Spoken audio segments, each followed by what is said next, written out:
নমস্কার বন্ধুরা, নতুন রেসিপিতে আপনাদের স্বাগত।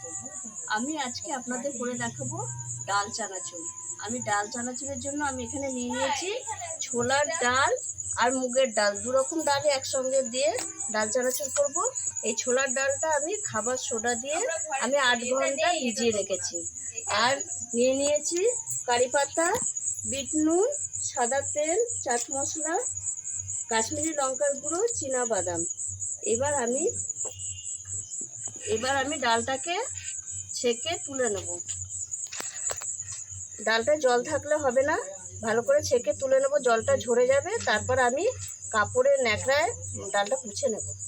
মুগের ডালটাও এইভাবে এই যে ছেঁকে রাখছি, দিয়ে খানিকক্ষণ ছেঁকে রাখবো। তারপর আমি শুকনো ন্যাকড়া করে একদম জলটা মুছে নেব, যাতে জল না থাকে।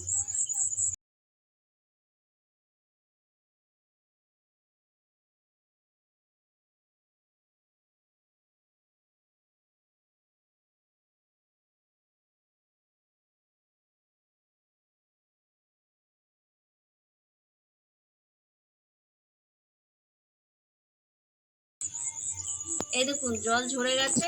এবার আমি শুকনো ন্যাকড়া করে ভালো করে মুছে নেব, যাতে গায়ে একটু জল না থাকে। আমার তেল গরম হয়ে গেছে, সাদা তেল দিয়ে দিয়েছি।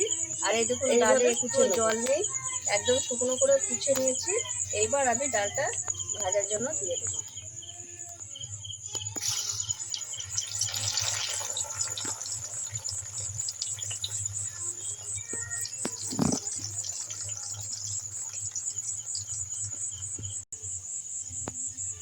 এই দেখুন আমার এই ডালগুলো ভাজা হয়ে গেছে, এবার আমি তুলে নেব। আমি এইভাবে সব ছোলার ডালগুলোই ভেজে নেব। আমার ছোলার ডালগুলো সব ভাজা হয়ে গেছে, এই দেখুন একটু লাল লাল করে ভেজেছি। এইভাবে আমি মুগের ডালটাও ভেজে নেব। আমার মুগের ডালটাও ভাজা হয়ে গেছে, আমি মুগের ডালটাও তুলে নিচ্ছি। আমি এটা ছোলা ডালের মধ্যেই দিয়ে দেবো, একসঙ্গেই দুটো ডাল।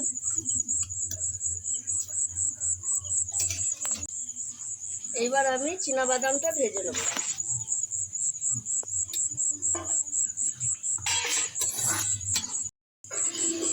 এবার কারি পাতাটা ভেজে নেব।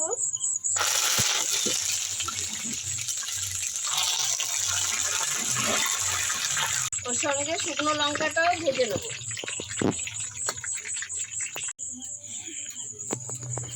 আমার কারি পাতা, শুকনো লঙ্কা ভাজা হয়ে গেছে, এবার আমি তুলে নিচ্ছি। আমি চানাচুরের মধ্যেই দিয়ে দেবো। এবার আমি চানাচুরটা মেখে নিচ্ছি। একটু গরম আছে, ঠান্ডা হোক। এইখানে আমি দিয়ে দেবো বিট নুন। আমি বিট নুনটা এখন দিয়ে দিচ্ছি। আপনারা যদি ভাবেন আমরা বাড়িতে রেখে খাবো, তাহলে বিট নুনটা দেবেন না, তাহলে জল কেটে যাবে। আর দিচ্ছি এই যে চাট মশলা,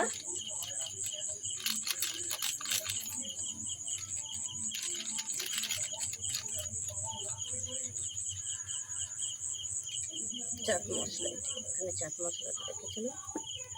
আর দিচ্ছি মিট মশলা, রঙটা ভালো আসার জন্য। মিট মশলা না, এটা কাশ্মীরি লঙ্কার গুঁড়ো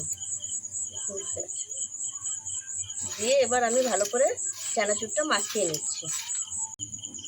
এবার আমি শুকনো লঙ্কাটা একটু হাতে করে এরকম গুঁড়িয়ে দিয়ে দেবো। আপনারা চাইলে নাও দিতে পারেন, ঝাল যেরকম খাবেন সেরকম দেবেন। আমি বেশি লঙ্কা গুঁড়িয়ে দেবো না, 2-3টা দিচ্ছি আর গোটা রেখে দেবো।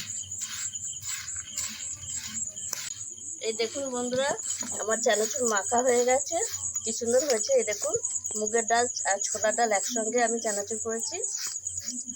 এবার আমি দুটো খেয়ে দেখাচ্ছি কত খাস্তা হয়েছে, মুচমুচ করছে দেখুন।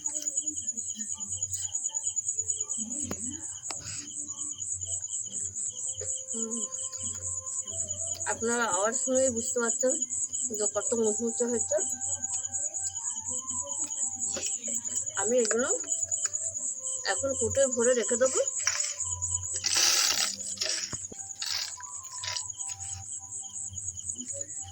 এইভাবে আমি কুটে সব ভরে রেখে দেবো।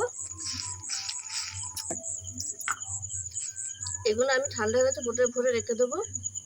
আপনারাও বাড়িতে এইভাবে চানাচুর করে খাবেন, খুব সহজ উপায়ে। আমি মুগ ডাল আর ছোলার ডালে করেছি, আপনারা অন্য ডালেও করে খেতে পারেন, অন্য ডালে করবেন। আমার এই রেসিপিটি যদি আপনাদের ভালো লেগে থাকে তাহলে আমাকে লাইক করবেন, শেয়ার করবেন, সাবস্ক্রাইব করবেন। আবার দেখা হবে আগামী ভিডিও। টাটা।